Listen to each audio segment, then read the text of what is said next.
Hey Scrolls, welcome to Breakdown Channel Universe. Episode 3 series Loki kembali lagi ngasih kita petualangan seru dari Loki yang sekarang teaming up sama Lady Loki untuk bisa survive. Dan gak cuma itu, di episode kali ini kita juga akhirnya di-reveal dengan misteri terbesar yang ada di balik organisasi TVA. So, kalau kamu penasaran sama misteri ini dan apa yang bakal terjadi pada Loki episode berikutnya, langsung aja bareng gue Rian, mari kita bahas topik kita kali ini. Breakdown episode 3 Loki.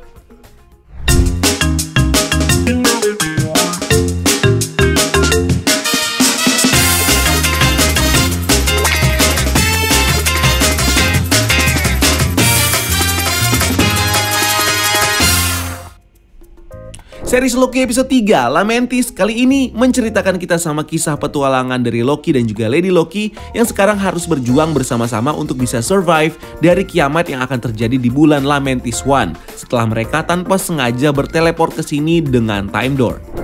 Nah, episode 3 kali ini dibuka dengan Lady Loki, yang dimana sekarang dia memanggil dirinya sebagai Sylvie, yang saat itu sedang menggunakan kekuatan enchant atau manipulasi pikiran kepada Hunter C20 yang diculik di episode sebelumnya. Dimana menurut penjelasan Sylvie, kekuatan enchant ini bisa bekerja setelah dia melakukan kontak fisik dengan targetnya, yang membuat Sylvie bisa mengakses atau men-take over pikiran targetnya. Tapi ini hanya akan terjadi jika pikiran targetnya itu lemah. Karena jika pikiran targetnya kuat, di sini Sylvie harus mencoba metode lain dengan membuat fantasi dari memori yang dimiliki oleh targetnya, sehingga dia bisa menjaga dirinya tetap terkoneksi dan mengontrol pikiran dari targetnya ini.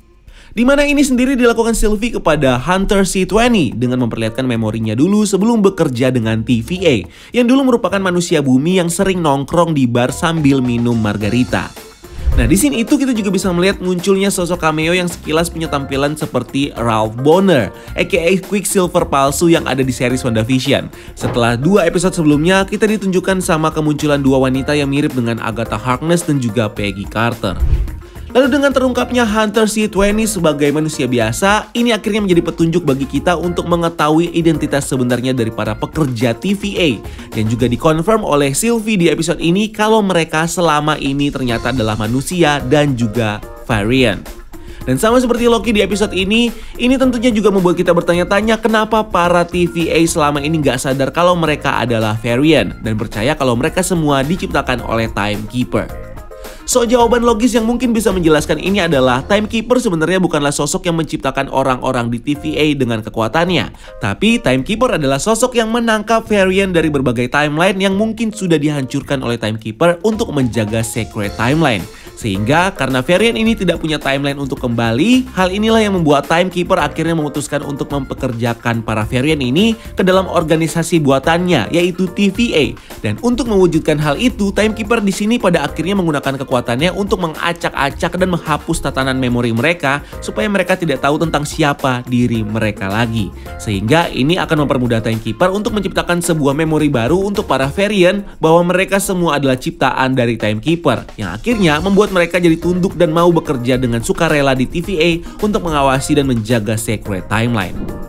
So, ini juga lah yang menjelaskan kenapa Judge Ravonna dan juga Mobius seakan bingung dan juga bertele-tele dalam menjelaskan tentang keberadaan dan apa yang sedang dikerjakan oleh Timekeeper kepada Loki.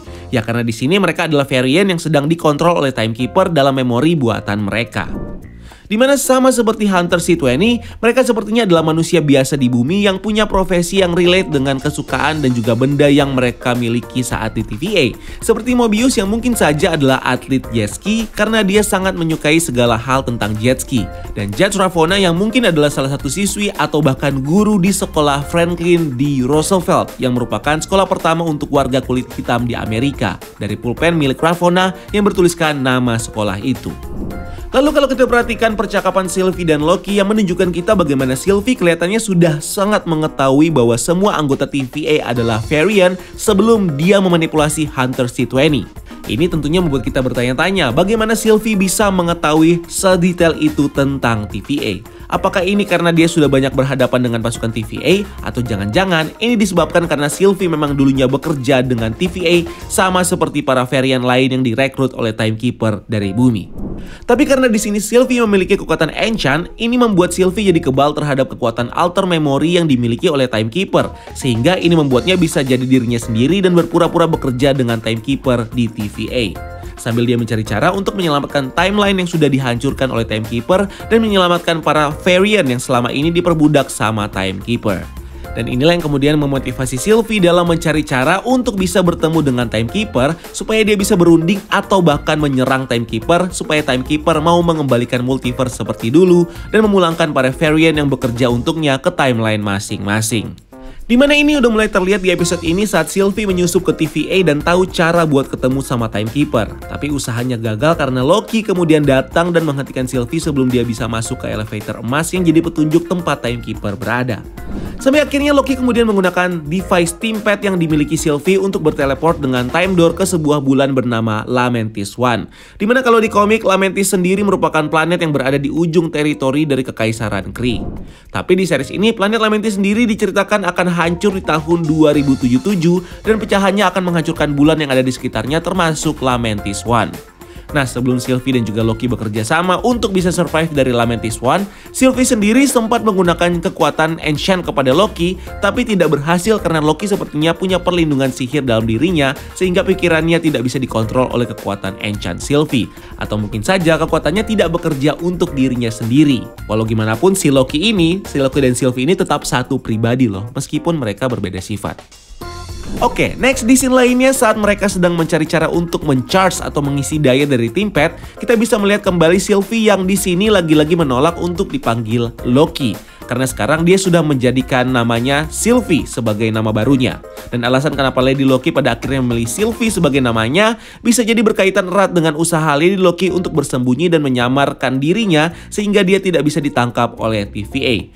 Karena menurut salah satu dokumen yang kita lihat di Loki episode 2, nama Sylvie atau Sylvie Lovidotir sendiri merupakan nama salah satu varian Loki yang tinggal di California yang timelinenya sudah dihapus oleh TVA karena dianggap ilegal. Sehingga dengan menggunakan nama Sylvie, Lady Loki akhirnya bisa menyembunyikan identitasnya yang bergerak secara rahasia di balik identitas Loki variant yang sudah dihapus oleh TVA, yang kemudian membuat TVA sangat sulit untuk mengidentifikasi dan melacak Loki variant ini.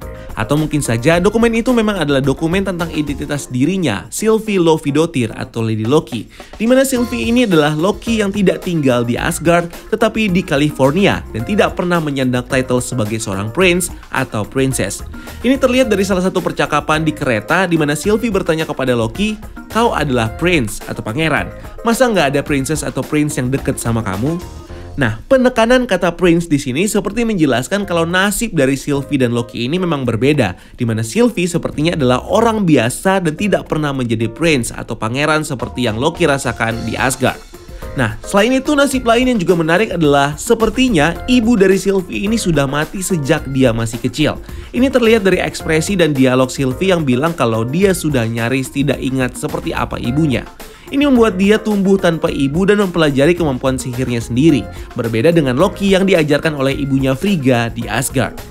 Juga perbedaan lain di mana Sylvie diberitahu sejak kecil kalau dia diadopsi, sedangkan Loki baru tahu setelah dia dewasa.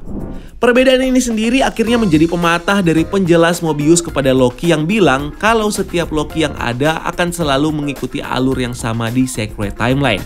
Dimana hal itu tentunya tidak mungkin akan terjadi karena Loki variant yang ada di berbagai timeline tentunya akan memiliki garis hidup dan juga alur masing-masing yang berbeda satu sama lain.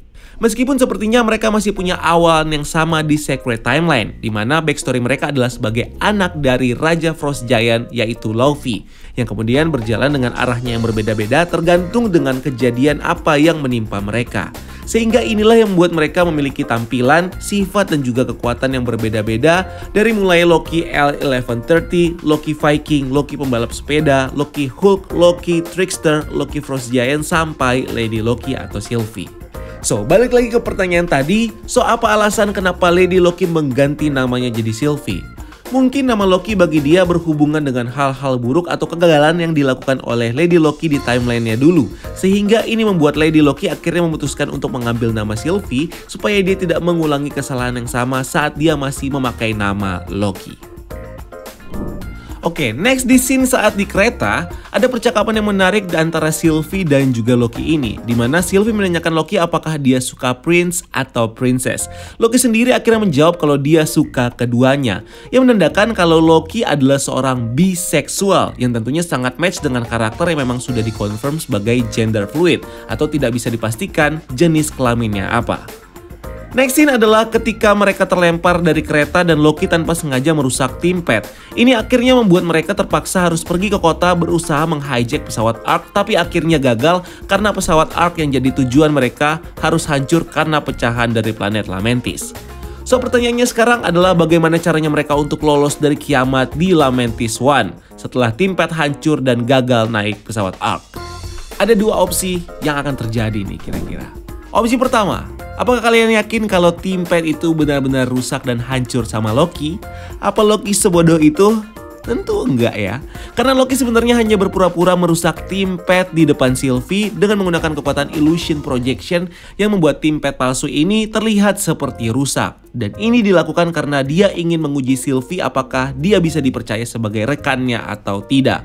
Dimana setelah Loki bisa dipercaya 100% sama Sylvie, dia nantinya akan memberitahu Sylvie tentang TeamPad miliknya yang sebenarnya tidak rusak dan nantinya akan di-charge dan digunakan untuk kabur dari planet Lamentis One ini. Atau kemungkinan kedua adalah TeamPad ini ternyata memang rusak, tapi di sini Loki memiliki kekuatan baru yaitu mengembalikan waktu.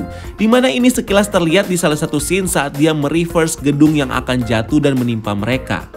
Maka kekuatan ini nantinya bakal dipakai oleh Loki untuk mengembalikan TeamPad ini yang tadinya rusak menjadi balik seperti semula. Tapi pertanyaan berikutnya adalah dari mana asal kekuatan reverse time ini muncul di Loki? Apakah murni kekuatan sihir Loki atau jangan-jangan ini adalah kekuatan dari Time Stone yang secara diam-diam ternyata dimiliki oleh Loki?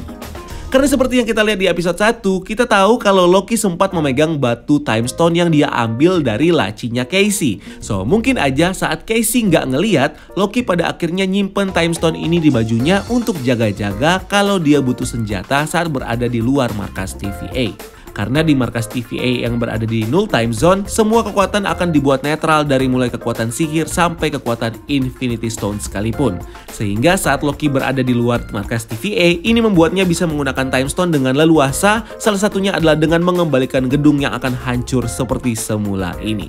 So, dengan Time Stone, bisa saja Loki akan mengembalikan si TeamPad yang rusak ini menjadi sampai full baterai lagi, yang nantinya bakal mereka gunakan untuk kabur dari kiamat Lamentis One. Entah itu ilusi atau Time Stone, kemungkinan besar setelah mereka selamat dari Lamentis One, Loki dan Sylvie yang sekarang udah bakal mulai percaya satu sama lain, sepertinya bakal muncul lagi buat teaming up menyelesaikan misinya Sylvie yang sudah direncanakan selama bertahun-tahun, yang tentunya tujuannya untuk bertemu dengan Timekeeper, entah untuk dihabisi atau mungkin punya rencana yang lain, yang bakal kita lihat di episode selanjutnya di series ini. So, itu dia pembahasan kita kali ini tentang episode ketiga Loki. Dan menurut kamu, apa yang bakal dilakukan sama Loki dan Sylvie untuk bisa selamat dari Lamentis One? Silahkan share pendapat kamu di kolom komentar di bawah. So, like dan share video ini kalau kamu suka, dan jangan lupa untuk subscribe channel ini untuk konten-konten menarik lainnya. Follow juga akun sosial media kita lainnya untuk hal-hal yang seru. Ada TikTok @RianTrends, ada IG gue pribadi juga. Ada juga Instagram breakdown.universe di mana kalian bisa mendapatkan banyak informasi dan update-update terkini tentang film. Silakan di-follow dulu ya. So, gue Rian pamit dan sampai ketemu di video selanjutnya. Keep exploring the universe.